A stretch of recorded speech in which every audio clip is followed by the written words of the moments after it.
मग त्यात ते राज ठाकरे चुकीचं काय बोलले? हा जो आहे भारतीय जनता पक्ष सध्याचा, हा मोदींच्या करंगळीवरती उभा असलेला डोलार आहे. स्वतः मोदी डगमगलेले आहेत. आंतरराष्ट्रीय राजकारण, स्थानिक राजकारण, स्वतः मोदी डगमगले, मोदी डचमळत आहेत. त्याच्यामुळे हा डोलारा हा फक्त एका करंगळीवरती जेमतेम आता पेलला गेलेला आहे. अशा वेळेला राज ठाकरे असं म्हणत आहेत, सन्माननीय राज ठाकरे, की तो कधी कोसळून पडेल आणि ते कोसळण्याची वाट या देशाची जनता पाहते. कधी कोसळून पडेल याला भक्कम असा आधारच नाही आहे भाजपच्या कोणत्याही. तसं नसतं. जर भक्कम आधार असता वैचारिक तर AIM बरोबर युती झाली नसती, काँग्रेसबरोबर युती केली नसती, आणि मग फार गदारोळ झाल्यावर त्यांनी कारवाया केल्या, माघार घेतली. ते ठीक आहे, त्यांनी ब्रँडी प्यायली आहे थोडीशी, बरं का, त्यांच्या, पण ती शाकाहारी ब्रँडी आहे गुजरातची, त्याच्यामुळे त्यांना ती चढणार नाही. प्रश्न असा आहे की तुम्ही कोण ठरवणार? शिवसेना प्रमुखांनंतर आम्ही निवडणुका लढलेलो आहोत त्यांच्याच आशीर्वादाने. त्या निवडणुका चांगल्या प्रकारे आम्ही जिंकलेलो आहोत. तुम्ही त्या सत्तेमध्ये पण सहभागी झालेला आहात आमच्याबरोबर महाशय. आणि माननीय बाळासाहेब ठाकरे जसे एक ब्रँड होते, मग मोदींनंतर तुम्ही काय करणार आहात? आज जर मोदी ब्रँड असेल असं तुम्ही म्हणताय, मग जेव्हा मोदी नसतील, अमरपट्ट्या घेऊन कुणी आलंय का? मग मोदी नसतील तर तुम्ही कोणत्या ब्रँडची ब्रँडी पिणार आहात? मला सांगा जरा. शिवसेना प्रमुख हे नक्कीच या महाराष्ट्राचं नव्हे तर देशाच्या राजकारणातले ब्रँड होते. जसे महात्मा गांधी होते, सरदार वल्लभभाई पटेल होते. अशा विषयावरती फडणवीसांनी बोलू नये. फडणवीसांनी वर्तमानावर बोलावं आणि बाळासाहेब ठाकरे यांच्याविषयी चर्चा करण्याचं किंवा त्यांच्याविषयी भूमिका घेण्याचं त्यांना कारण नाही. ज्या शिवसेना प्रमुखांचा पक्ष तुम्ही फोडलात, ज्या शिवसेना प्रमुखांच्या चिन्हाची चोरी करून तुम्ही दुसऱ्यांना दिलं, त्यांनी शिवसेना प्रमुखांचा उल्लेख करावा. हे आश्चर्य. इम्तियाज जलील खोटारडा आणि ब्लॅकमेलर असल्याचा आरोप संजय शिरसाट यांनी केलाय.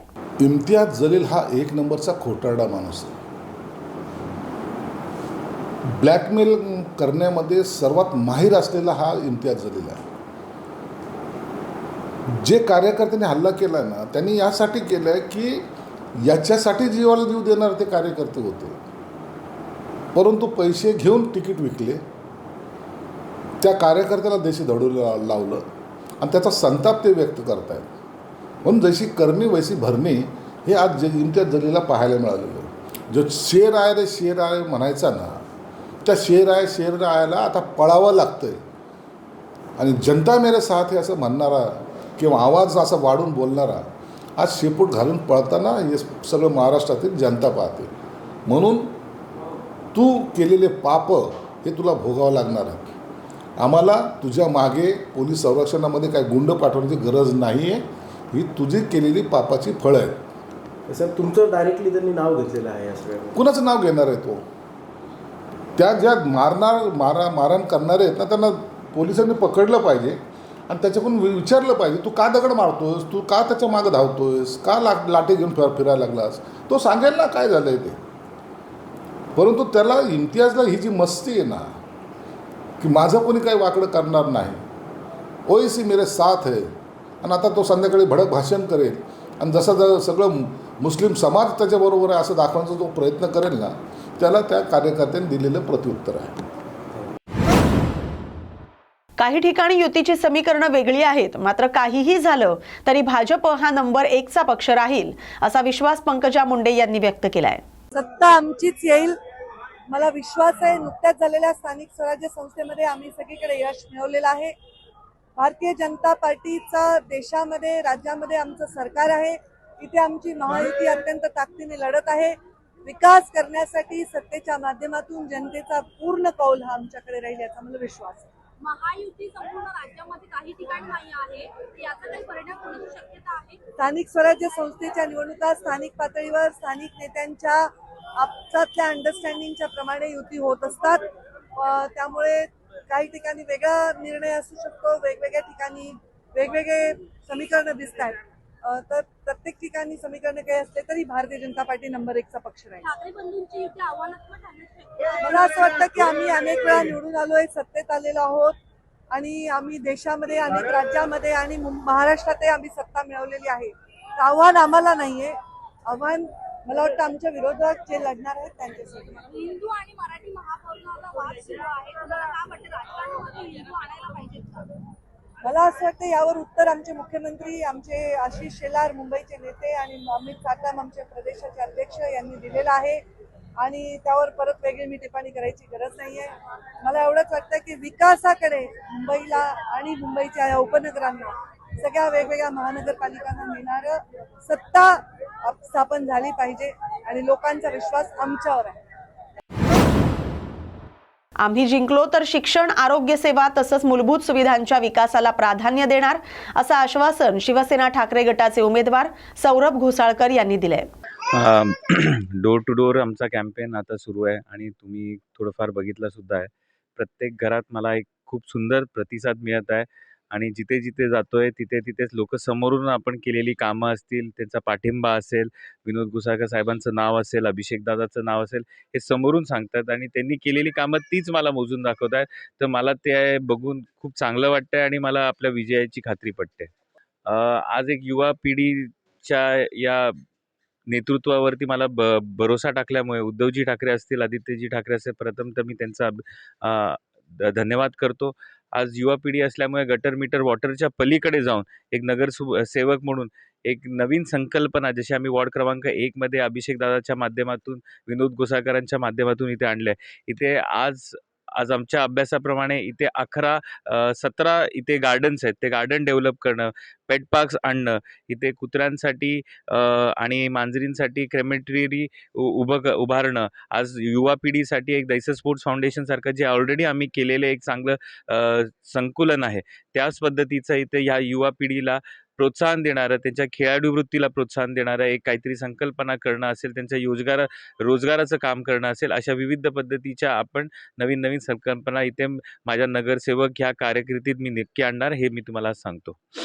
100% 2 भाऊ एकत्र आल्यामुळे आज तुम्ही बघत आहे की आमचे इकडचे शाखा अध्यक्ष मनसेचे कैलासजी राऊत आहेत, त्यांच्यासोबत असंख्य कार्यकर्ते आणि आज या मुंबई शहरातला 18 वर्षापासून ज्या गोष्टीची वाट बघत असलेला एक मराठी माणूस आहे, तो हे बघत होता करून 2 बंधू, 2 ठाकरे कुटुंब कधी एकत्र येतोय आणि आज ती वाट सगळ्यांची पूर्ण झालेली आहे आणि त्यामुळे आम्ही नक्की सगळे मराठी माणसं खुश आहोत आणि येणाऱ्या काळामध्ये प्रत्येक मराठी माणूस हा ठाकरे ब्रँड मागे आणि ठाकरे कुटुंबामागे उभा राहणार आहे. मंत्री चंद्रशेखर बावनकुळे यांची पत्रकार परिषद पार पडले. पाहुयात ते काय म्हणालेत. भारतीय जनता पक्षाच्या सर्व उमेदवारांना मतदान करावं आणि अमरावतीमध्ये भारतीय जनता पक्षाचा महापौर निवडून आणण्याकरता आमच्या पक्षाच्या पाठीशी राहावं अशी विनंती करण्याकरता आम्ही या पत्रकार परिषदेला आलो आहे. मताचं कर्ज मागतो आहे. मतदान घेऊन पडून जाणारे खूप लोक आहेत, पण भारतीय जनता पक्ष हा मत हे कर्ज समजतोय आणि 5 वर्ष अमरावतीच्या जनतेच्या आशा अपेक्षा, अमरावतीच्या जनतेच्या सुरक्षितता राखण्याचा निर्णय आम्ही करणार आहोत.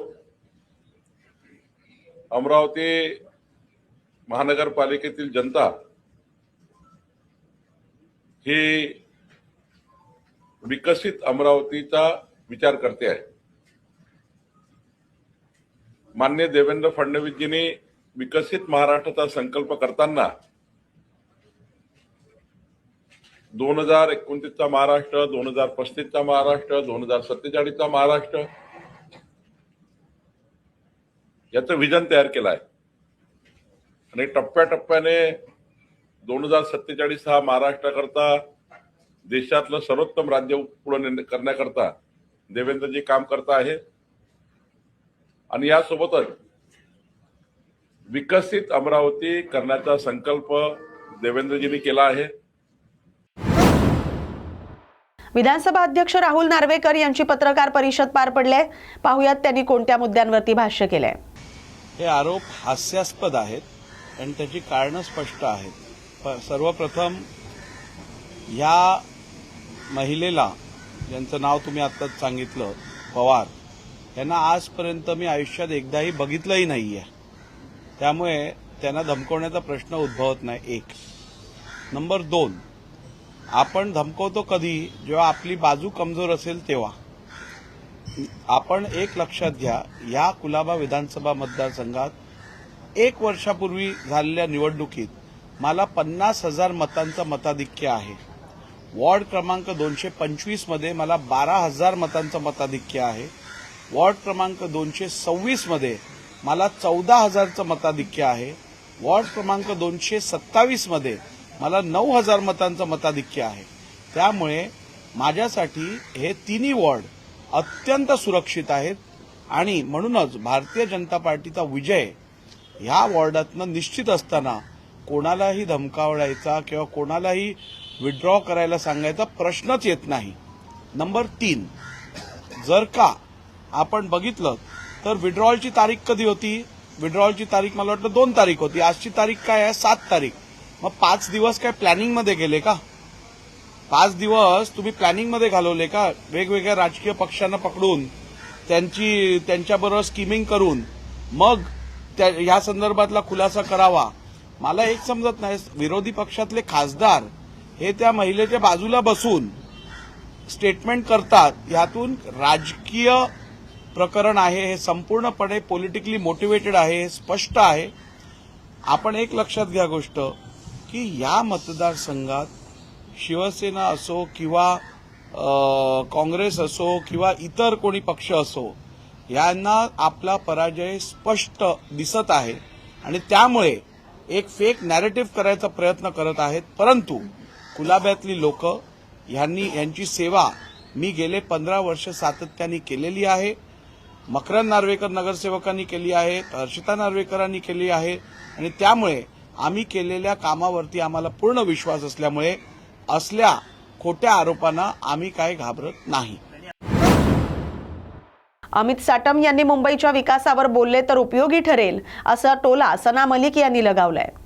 राष्ट्रवादी काँग्रेस पार्टी मुंबई महानगरपालिकेच्या मार्फत जे आम्ही मॅनिफेस्टो रिलीज केले त्यावर आम्ही शिक्षा, हेल्थ, इन्फ्रास्ट्रक्चर, आपले ट्रान्सपोर्टेशनचं इन्फ्रास्ट्रक्चर, ह्या सर्व आम्ही मुद्दे यावर टाकला आहे. आम्ही प्रदूषणचा मुद्दा टाकला आहे. आम्ही जे वर्किंग वुमेन हॉस्टेल आहे त्याचा मुद्दा टाकला. आम्ही फेरीवाल्यांना न्याय कसं देऊ तसं आम्ही सोल्युशन आणि पॉलिसी त्यासाठी आम्ही ते पण टाकलं आहे. तर या सगळ्या मुद्द्यावर जे गेल्या 4 वर्षापासून ॲडमिनिस्ट्रेटर जे बसलं होतं त्यानुसार जे काम होणार होतं पण ते झालं नाही, त्यावर आम्ही सगळे जे पॉलिसी आणि इम्प्लिमेंटेशनसाठी आम्ही हे सगळे मुद्दे टाकले.